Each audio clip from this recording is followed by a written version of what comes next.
نیتوں کا بگاڑ، ارادوں کی خرابی، یہ اچھے بھلے اعمال کو ضائع کر دیتی ہے۔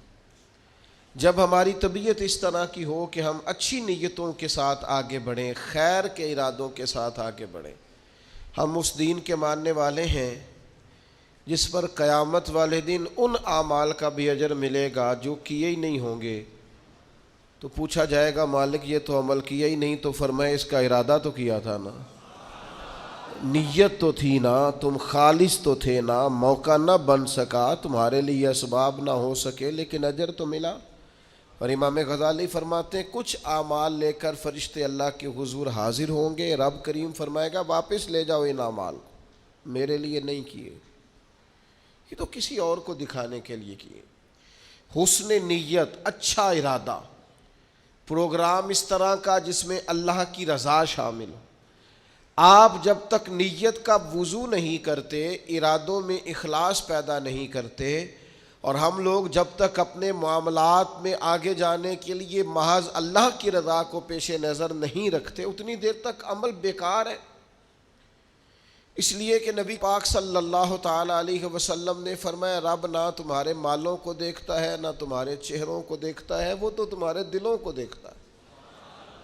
تو سب سے پہلے تو باطنی طور پر یہ بہت سارے لوگ ایسے ہیں زندگی میں آگے جانا چاہتے ہیں، بڑھنا چاہتے ہیں، لیکن ان کے ساتھ حسن نیت کا ساتھ نہیں، ارادوں میں خلوص نہیں، وہ جو منصوبہ بندی بنا رہے ہیں اس کے اندر اللہ کی رضا شامل نہیں۔ تو مجھے بتائیے جب اللہ کی رضا ہی شامل نہیں ہوگی تو اللہ کی مدد کیسے شامل ہوگی؟ اللہ کی مدد اس کام میں شامل ہوتی ہے جس میں اللہ کی رضا مطلوب ہو، اور جب مطلوب ہی اللہ کی رضا نہ ہو، دنیا داری، شہرت، پیسہ، مال، دولت، کچھ مل جائے، کچھ اصول ہو جائے، مجھے بھی کچھ جاننے لگ جائے، تو پھر جس طرح کی نیتیں ہوتی ہیں اسی طرح کا اس شخص کو اس کا پھل بھی دیکھنے کو ملتا ہے۔ سب سے پہلے تو اچھی نیت کسی بھی عمل کے لیے، اور اس کے فوراً بعد مناسب منصوبہ بندی۔ مسلمانوں کا آج سب سے بڑا مسئلہ یہ ہے کہ یہ کام کرتے ہیں لیکن کسی منصوبہ بندی کے تحت نہیں کرتے۔ ہم اپنے کاموں کو مرتب نہیں کرتے، نظم و نسق کا حصہ نہیں بناتے، ہمارے کام بے ترتیب ہوتے ہیں، الجھے ہوئے ہوتے ہیں۔ ہم جن پیارے نبی کریم صلی اللہ تعالی علیہ وسلم کے غلام ہیں، حضور ہر کام کرتے تھے تو مناسب منصوبہ بندی کے ساتھ فرمایا کرتے۔ جنگ بدر کا موقع ہے تو نبی پاک علیہ السلام نے پہلے مجلس مشاورت منعقد کی ہے، صحابہ سے رائے لی ہے، اس کے بعد صفوں کو سیدھا کرایا، ہر آدمی کی اس مقام پر ڈیوٹی لگائی، اور پھر اللہ کے محبوب نے مصلی بچھا کے اللہ سے مدد کا سوال کیا۔ جنگ احد کا موقع ہے تو سرکار نے ڈیوٹیوں کو تقسیم فرمایا، ایک چھوٹا سا حصہ صحابہ کا، ایک جماعت جس کی ڈیوٹی تھی کہ یہ درہ تم نے نہیں چھوڑنا، تو ایک درہ ہی چھوڑا انہوں نے، تو اس کا نتیجہ بہت ساری شہادتوں کی صورت میں سامنے آیا ہے۔ جنگ خندق کا موقع ہے تو سرکار کی منصوبہ بندی دیکھیں، 10,000 کا لشکر مدینے پہ حملہ آور تھا، ٹھنڈ تھی، قحط تھا، تو مدینے کے تینوں جانب تو مکانات تھے، کافر داخل ہی نہیں ہو سکتے تھے، کونا خالی تھا، تو نبی کریم علیہ السلام نے صحابہ سے مشورہ کیا تو حضرت سلمان فارسی نے کہا خندق کھود لینی چاہیے۔ اس خندق کو کھودا گیا، اور پھر وہ 10,000 کے لشکر کو جس طرح روکا گیا ہے اور جس طرح وہ ناکام ہو کر لوٹ گئے ہیں، اللہ تبارک و تعالیٰ نے اس کو فتح عظیم مسلمانوں کی بنا دیا۔ فتح مکہ کا موقع آپ دیکھ لیں تو حضور کی منصوبہ بندی دیکھیں، سب سے زیادہ دینی لوگوں کو ضرورت ہے مناسب منصوبہ بندی۔ او اللہ خیر کرے گا جی، او بسم اللہ جی تسی آ جاؤ، او خدا کے بندے جن بزرگوں کا آپ نام لے رہے ہیں اور جس دین کی آپ بات کر رہے ہیں، وہ دین ہی منصوبہ بندی کا حکم دیتا ہے، حکمت عملی سے اور تدبر سے چلنے کی بات کرتا ہے۔ وہ دین ہی کہتا ہے کہ آپ چیزوں کو مرتب کر کے کریں، بے ترتیب اور بے ڈھنگے، یعنی ایک شخص کے بکھرے ہوئے بال تھے، الجھی ہوئی اس کی حالت تھی، تو نبی پاک علیہ السلام نے دیکھ کے فرمایا کتنا اچھا ہوتا اگر یہ کنگھی کر لیتا، تو یہ سنوار لیتا اپنے آپ کو، پسند کیا نبی پاک۔ آپ اچھی منصوبہ بندی کے ساتھ آگے بڑھیں، آپ کسی کام کے لیے لوازمات بھی جمع کریں، پر آپ کا اس کے لیے طریقہ کار مرتب کرنا۔ ایک بڑی سادہ مثال ہے، کام کو کام سکھاتا ہے۔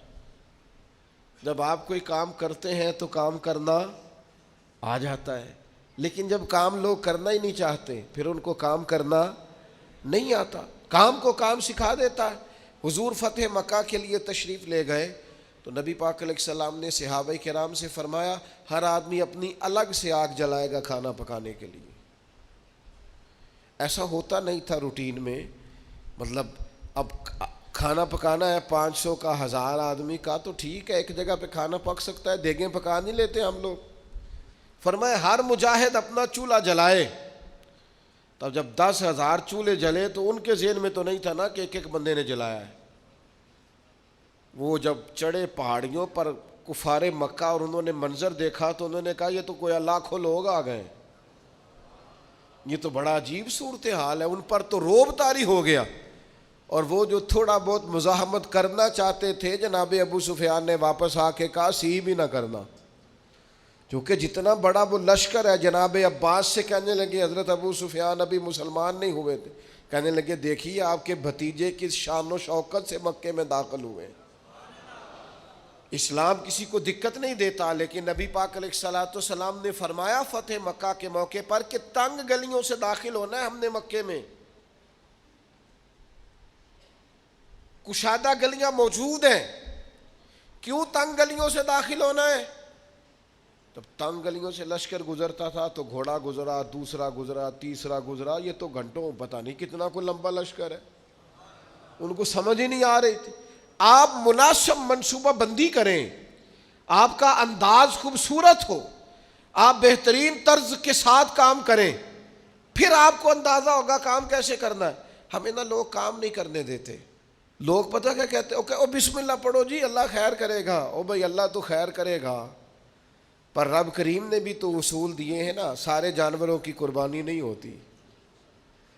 جانور بھی مخصوص ہوگا، اس کی عمر بھی مخصوص ہوگی، وقت بھی مخصوص ہوگا، ایام بھی مخصوص ہوں گے، طریقہ کار ہوگا۔ آپ بے ترتیب جب کام کرتے ہیں تو اس میں الجھاؤ پیدا ہوتے ہیں۔ مناسب منصوبہ بندی، ایک اچھی ترتیب، ایک منظم۔ میں شروع میں جب ہم نے محفلوں کا آغاز کیا تو میں نے دعا کا ٹائم لکھنا شروع کیا، اتنے بجے دعا ہو جائے گی۔ تو لوگ مجھے کہنے لگے آپ عجیب آدمی ہیں، اتنے بجے دعا ہو جائے گی، یہ کیسے ہو سکتا ہے، لوگ تو آتے ہی نہیں۔ صرف 2 دفعہ ایسا ہوا ہے، زیادہ نہیں، کہ دعا کے بعد لوگ آئے اور انہوں نے کہا محفل ختم بھی ہو گئی۔ 2 دفعہ، پھر ان کو پتہ چل گیا کہ یہ واقعی ختم کر دیتے ہیں، پھر ٹائم پہ آنے لگ گئے۔ کوئی لمبی محنت نہیں کرنی پڑی، کوئی ہمیں زیادہ نہیں وہ کرنا، کچھ بھی نہیں، کوئی ہمیں زیادہ اس میں دشواری نہیں ہوئی۔ آپ نظم بنائیں، نظم۔ میں جن محافل میں شرکت کرتا ہوں دوستوں کو پتہ ہے یہ ٹائم پہ آتا ہے، اور وہ تیار ہوتے ہیں، لوگ بھی ذہنی طور پر تیار ہوتے ہیں۔ آپ منصوبہ بندی بنائیں کسی چیز کی، آپ اس منصوبے کے مطابق چلیں، چیزیں ٹھیک ہو جاتی ہیں۔ لیکن ہمارے ہاں نظم ہی نہیں ہے، منصوبہ بندی نہیں، کسی کام کو کرنے کا کوئی طریقہ نہیں ہم وضع کرتے، ہماری ترتیب نہیں ہے۔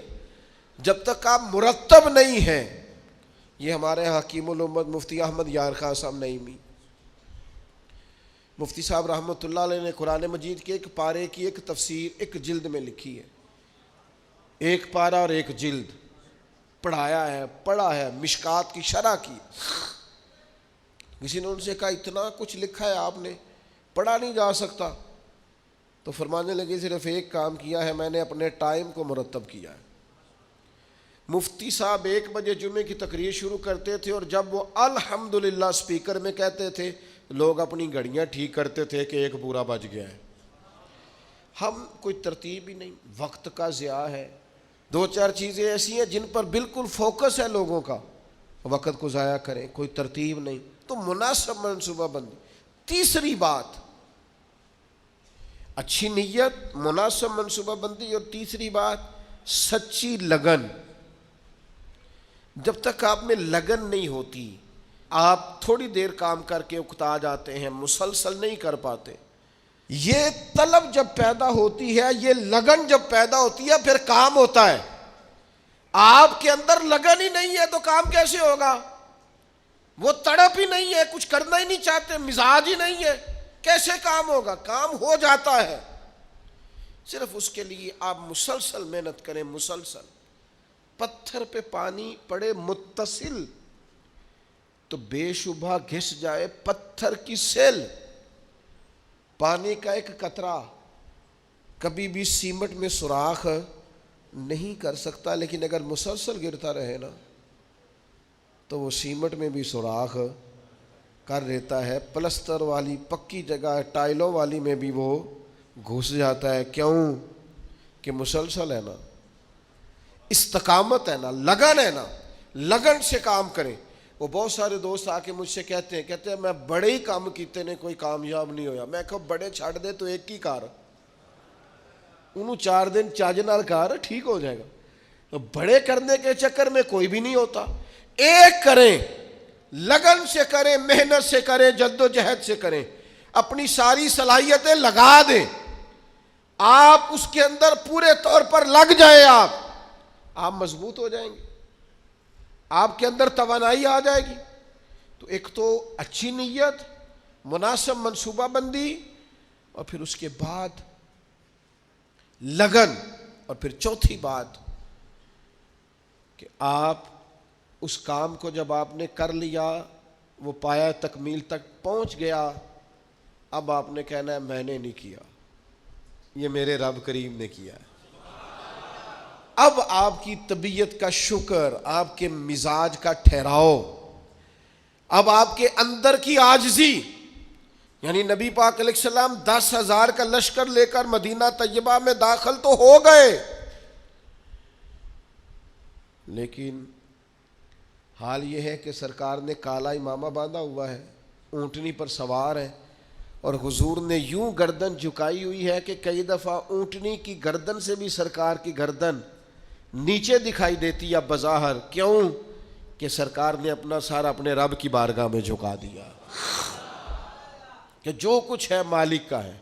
نیت بھی آپ کی ٹھیک تھی، منصوبہ بندی بھی آپ نے کی، اور پھر اس پر لگن بھی آپ کی تھی، پر جو نتیجہ نکلے گا اس میں آپ شکر اللہ کا ادا کریں گے، اور جب تک آپ اللہ کا شکر ادا نہیں کریں گے اتنی دیر تک محسوس نہیں ہوگا کہ آپ کی توجہ اللہ کی جانب ہے۔ قرآن مجید نے کہا لَئِن شَكَرْتُمْ لَأَزِيدَنَّكُمْ، اگر کرو گے نہ شکر تو میں نعمتوں میں اضافہ کر دوں گا، وَلَئِن كَفَرْتُمْ إِنَّ عَذَابِي لَشَدِيدٌ، اور اگر کفران نعمت کرو گے تو پھر میرا عذاب بھی بڑا سخت ہے۔ شکر کا مزاج ہو۔ حضور علیہ السلام نے فرمایا قیامت والے دن کہا جائے گا وہ حمد کرنے والے کہاں ہیں؟ تو کہا 70,000 بندہ کھڑا ہوگا تو رب فرمائے گا ان سے حساب نہیں لینا، انہیں بغیر حساب کتاب جنت میں بھیجنا ہے۔ مالک یہ حمد کرنے والے کون ہیں؟ فرمایا یہ وہ ہیں جو ہر حال میں اپنے رب کا شکر ہی ادا کرتے۔ طبیعت پھر شکر والی ہو، مزاج اپنے رب کے حضور جھکنے والا ہو، یعنی نعمت ملنے پر یہ خیال نہ ہو کہ جناب یہ میری محنت کا نتیجہ ہے، آخر میں انسان کہے یہ میرے رب نے فضل کیا ہے اور مجھے عطا فرمایا ہے۔ حضرت نعمان بن بشیر رضی اللہ تعالیٰ عنہ بیان کرتے ہیں کہ نبی پاک علیہ السلام نے فرمایا نعمت کا اظہار کرنا شکر ہے، اور نعمت کو بیان نہ کرنا یہ ناشکری ہے۔ آج آپ دیکھ لیں، غریب تو بتاتا ہے میں غریب ہوں، کبھی امیر نے بھی بتایا میرے پاس کتنے پیسے ہیں؟ حالات خراب ہونے پر تو لوگ اظہار کرتے ہیں، صحیح ہونے پر بھی کرتے ہیں۔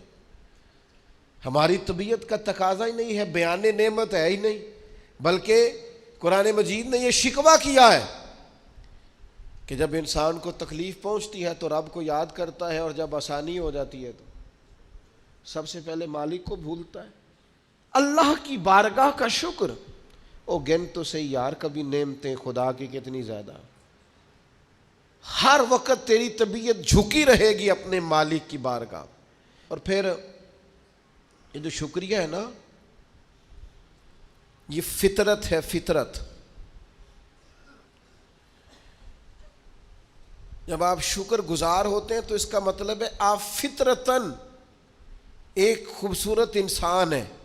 آپ نے کبھی جانور دیکھا ہے وہ بھی شکر ادا کرتا ہے؟ کاٹنے والا جانور بھی ہو تو وہ اپنے مالک کو نہیں کاٹتا، کیوں؟ کہ وہ کہتا ہے یہ مجھے چارہ کھلاتا ہے، یہ مجھے پانی پلاتا ہے، یہ دھوپ چھاؤں میں میرا خیال رکھتا ہے۔ یعنی آپ کا پالتو جانور کاٹنے والا بھی ہو اور آپ اس کا زخم بھی صاف کر رہے ہوں تو وہ آپ کو کاٹتا، یعنی جانور بھی کہتا ہے کہ یہ میرا محسن ہے اور وہ محسن کا شکریہ ادا کرتا ہے۔ شکریہ ادا کرنا تو فطرت ہے۔ نبی پاک علیہ السلام نے فرمایا جس نے لوگوں کا شکریہ ادا نہیں کیا اس نے اللہ کا بھی کوئی نہیں کرنا۔ مزاج تشکر والا رکھنا، یعنی قرآن مجید نے کہا، رب فرماتا ہے میرا بھی شکر ادا کرو اور اپنے والدین کا بھی شکریہ ادا کرو۔ جو دعا سکھائی ہے وہ دعا بھی شکریہ والی ہے۔ وَقُلْ رَبِّ ارْحَمْهُمَا كَمَا رَبَّيَانِي صَغِيرًا، یا اللہ ان دونوں پہ رحم فرما، جب میں چھوٹا تھا تو انہوں نے میری پرورش کی تھی۔ یعنی یہ دعا بھی شکر کے طور پر ہے کہ مالک انہوں نے مہربانی بڑی کی ہے۔ شکر فطرت ہے۔ اگر آپ شکر گزار نہیں ہیں، مزاج آپ کا شکریہ والا نہیں ہے، یہاں نا بڑا مشکل آگے ہو گیا ہے لوگوں کے لیے۔ تشکر نہیں طبیعتوں میں، وفاداری نہیں، مزاج نہیں۔ میرے بھائی شکر کی طبیعت، شکر کا مزاج۔ حضرت موسیٰ علیہ السلام نے اللہ کی بارگاہ میں ایک دفعہ عرض کی، مالک میں تیرا شکریہ کیسے ادا کروں؟ میں تیری کوئی چھوٹی سی چھوٹی بظاہر نعمت بھی دیکھتا ہوں تو سوچتا ہوں ساری عمر بھی عبادت کروں تو اس نعمت کا بھی شکر ادا نہیں ہوتا۔ وہ جو ان کے دل کی گہرائیوں میں بات ہے وہ اپنے جذبات کا اظہار کر رہے ہیں۔ حضرت موسیٰ کلیم عرض کرتے، مالک میں تیری چھوٹی سی چھوٹی نعمت بھی کبھی دیکھتا ہوں نا تو سوچتا ہوں ساری عمر بھی اس کے لیے عبادت کروں، جھکا رہوں سجدے میں، تو اس نعمت کا شکر ادا نہیں ہو سکتا، تو ساری نعمتوں کا کیسے کروں؟ تو جب یہ جملہ کہا نا حضرت موسیٰ نے تو رب کریم نے فرمایا، اے کلیم اب آپ نے میرا شکر ادا کیا ہے۔ یہ سمجھیں آپ اس پہلو کو، یعنی جب یہ احساس پیدا ہو گیا نا کہ چھوٹی سی چھوٹی نعمت کا بھی شکریہ ادا کرنے کی طاقت ہم میں، فرمایا اب تو نے شکر ادا کیا ہے، اب سمجھ آئی ہے شکر کی۔ او میرے عزیز، جب مزاج شکر والا ہو، طبیعت شکر والی، ہر وقت مالک کا شکر، ہر وقت مالک کا شکر، ہر وقت مالک کا، یہ مزاج کا بھی پیدا۔ حضرت داؤد علیہ السلام نے اللہ کی بارگاہ میں عرض کی، مالک مجھے بتا تو صحیح، ایک نعمت کا شکر ادا کر کے میں اسے دیکھتا ہوں تو ساتھ ہی مجھے دوسری نظر آ جاتی ہے، اس کا شکر ادا کرتا ہوں تو تیسری نظر آ جاتی ہے، تیسری کا شکر ادا کرتا ہوں تو چوتھی۔ تو مالک نعمتیں اتنی زیادہ ہیں، آخر میں شکر کیسے ادا کروں؟